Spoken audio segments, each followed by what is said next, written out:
Salut tout le monde, bonjour, bonsoir, là où vous vous trouvez. Bienvenue dans ma toute première vidéo sur YouTube consacrée au monde de la terrarophilie. Oui, mais pour être plus précis, au monde des ophidiens, des serpents, des reptiles, des animaux à sang-froid. Alors ce sont des espèces qui suscitent pour la plupart des gens de l'effroi, de la peur, du dégoût. Et pour moi, c'est une passion, c'est un plaisir de les observer, de les voir évoluer. Et j'aimerais partager cette passion-là avec des amateurs comme moi, des gens qui ont envie de savoir aussi ce que c'est que le serpent, ce que c'est que la terrarophilie, et aussi avec des pros, avec ceux qui ont beaucoup plus d'expérience pour en apprendre, pour partager surtout. Je suis Yel Kamara, et c'est mon monde à moi, le monde des reptiles. Donc, dans un premier temps, on va présenter l'animal, présenter l'espèce que j'ai, le bois des sables. On va, on va montrer un peu comment est-ce qu'il évolue dans son milieu, dans son terrarium. Et puis, ça va être juste une présentation dans une première vidéo. Et dans les prochaines vidéos, on va parler de maintenance, de soins, de quoi est-ce que l'animal a besoin pour mieux évoluer dans voilà, dans son terrarium. Et on va parler de tout ça. Dans un premier temps, juste la présentation de l'espèce. Une petite description du bois des sables que j'ai là. Alors, ce sont des animaux, des serpents qui fréquentent des zones arides et semi-arides.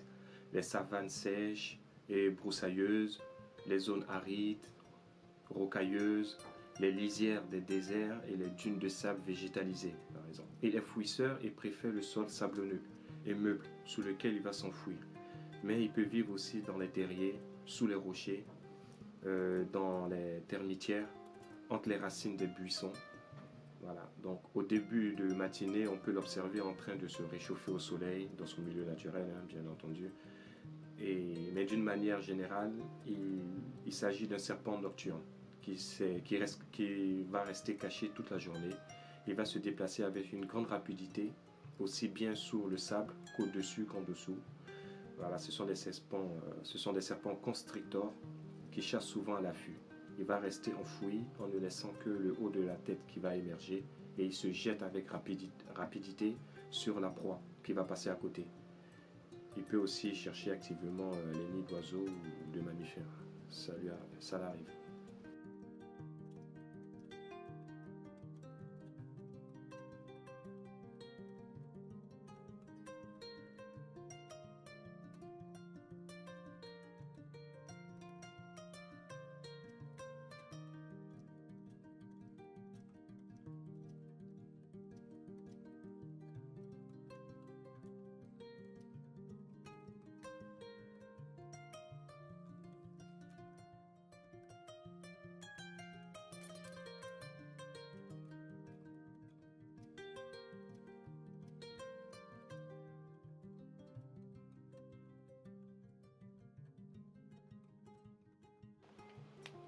Alors, comme on le constate, hein, malgré le fait qu'ils proviennent de zones désertiques, il ne faut surtout pas négliger de lui offrir à boire. C'est un serpent qui se désaltère copieusement. Il est cependant capable de rester un mois sans boire et sans subir de conséquences fâcheuses, à condition que cela ne soit pas souvent répété. Certains éleveurs même préconisent de donner à boire à ces bois 2 fois par semaine en, en ayant pris soin de retirer la gamelle après que le serpent y ait bu, pour ne pas qu'il renverse l'eau dans son terrarium.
ceux qui veulent se lancer dans la terrarophilie, qui n'ont jamais entendu parler ou qui ont voulu commencer, qui ont toujours voulu commencer mais qui ne savaient pas avec quelle espèce commencer par exemple, ça serait une vidéo très intéressante pour vous. Voilà, vous pouvez, à travers le bois de sable qui est un serpent très intéressant à maintenir pour débutants, je peux vous le préconiser par exemple. Et puis au fur et à mesure, vous donner plusieurs techniques, procédures, mais surtout acheter le livre.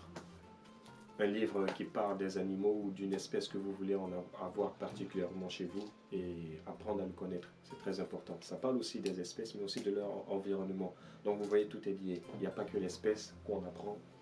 On apprend une vaste zone. Je vous présenterai une autre espèce d'ophidien que j'ai, le python royal. Mais on va rester sur le bois des sables pour plusieurs raisons. D'abord parce que il est très facile à maintenir en terrarium. Et pour débutants, en tout cas, je vous conseille le bois des sables pour ceux qui veulent débuter. Je ne vais pas conseiller le python royal à un débutant parce que le python royal est un animal qui stresse beaucoup et qui du coup peut stresser aussi son propriétaire. Donc on va rester avec un animal plus cool, plus fun, pas agressif du tout, même si le python regius aussi n'est pas agressif. Mais le bois des sables, pour débutants en tout cas, ce serait pas mal. Donc merci de m'avoir suivi, d'avoir suivi ma toute première vidéo qui ne sera pas la dernière. Je vais m'y atteler pour ça en tout cas. Il y a beaucoup d'espèces à présenter, il y a beaucoup de choses à dire sur notre implication dans l'environnement, notre impact et aussi quel genre d'éducation on apporte aussi à nos enfants concernant notre planète. Donc ça a été un plaisir, j'ai pris plaisir et là je suis même triste que ça soit terminé. Pour ceux en tout cas qui veulent voir d'autres vidéos, n'hésitez pas à me suivre sur la chaîne YouTube et aussi sur Instagram. Et bientôt j'aurai ma page Facebook, donc l'aventure continue. Cela n'était juste que le début. C'était Yael Camara pour ma première vidéo de la terrarophilie.